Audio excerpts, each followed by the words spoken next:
Technically, the park was closed, but Laura knew a place where the wire fence was split, and she had let the Aussies through and then climbed over behind them. It looked like a pond. There was, in fact, no place muddier in the winter in Portland, Oregon, than West Delta Dog Park, and that was saying something. The dogs ran ahead of her in the standing water, splashing it behind them, already matted with wet dirt and dead grass. Occasionally they turned to look back at her, their warm breath condensing in the January air. Laura wiped her nose with the back of her hand. It was a terrible day to be out. Her rain pants were slick with rain, her trail runners were soaked.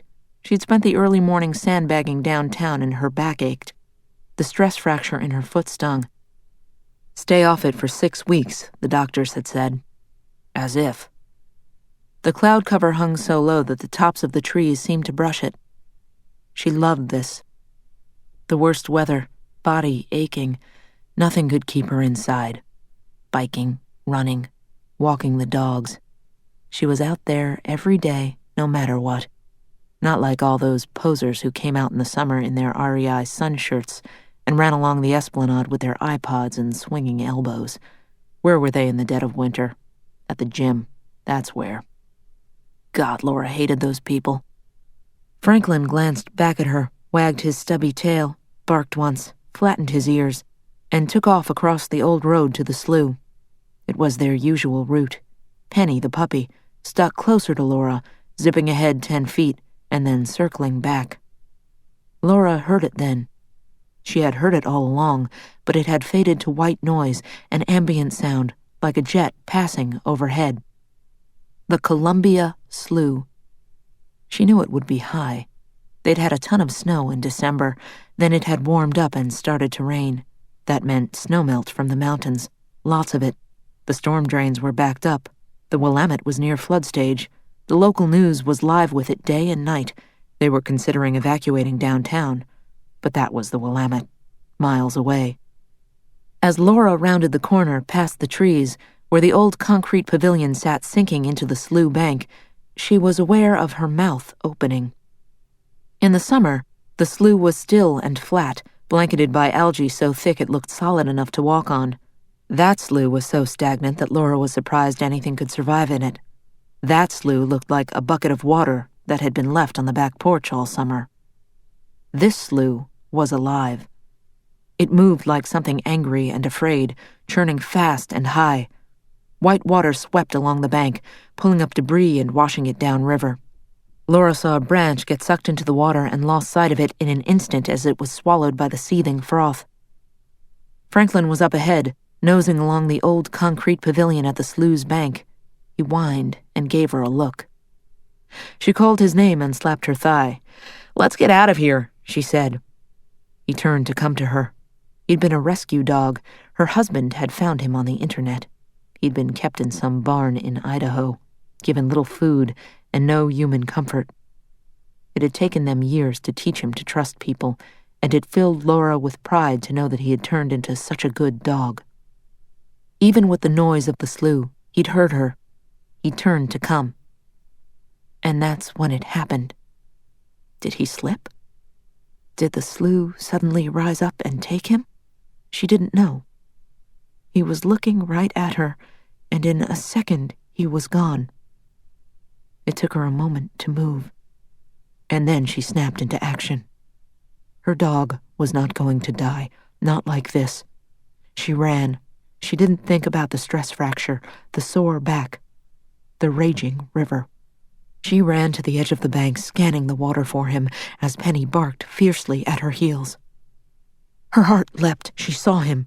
A glimpse, a wet mound of fur struggling in froth. He was already moving down the river, but he was alive, his black nose just above the water. She had several options. Maybe if Franklin hadn't been looking her in the eye when it happened, she would have considered more of them.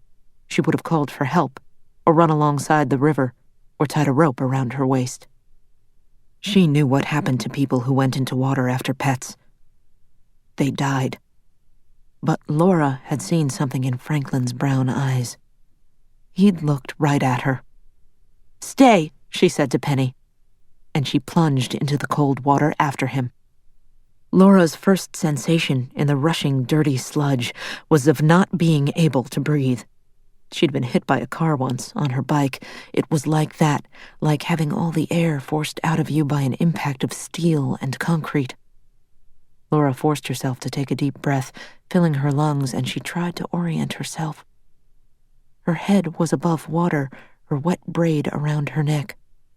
She was already turned around, already 10 feet away from Penny, 15, 20. The roar of the slough was unrelenting. Twigs and branches snapped against Laura's face in the current, stinging her skin. Penny stood barking at the shore, pawing at the ground, until Laura couldn't hear her anymore. Where was Franklin?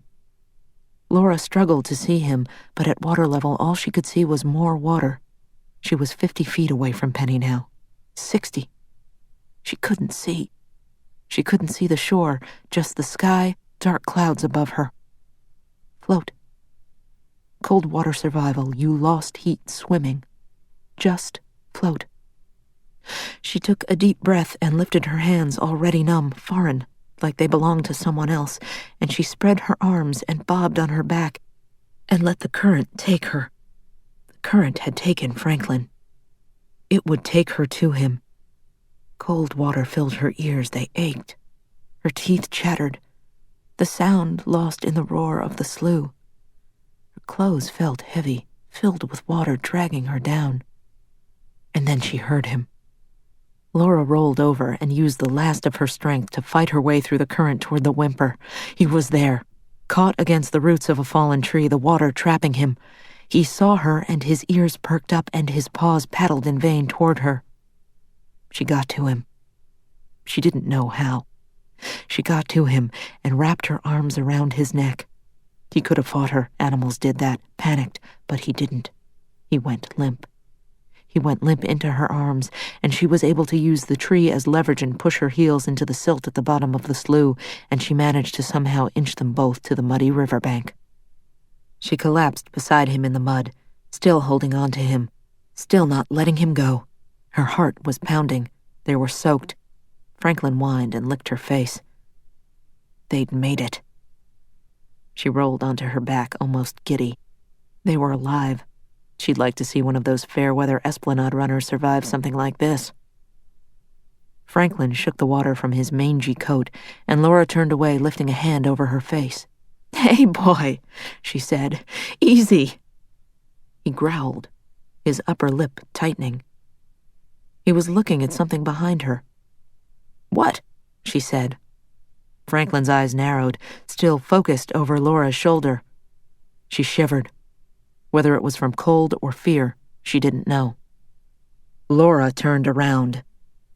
In the mud of the bank, partially exposed, was a human skeleton.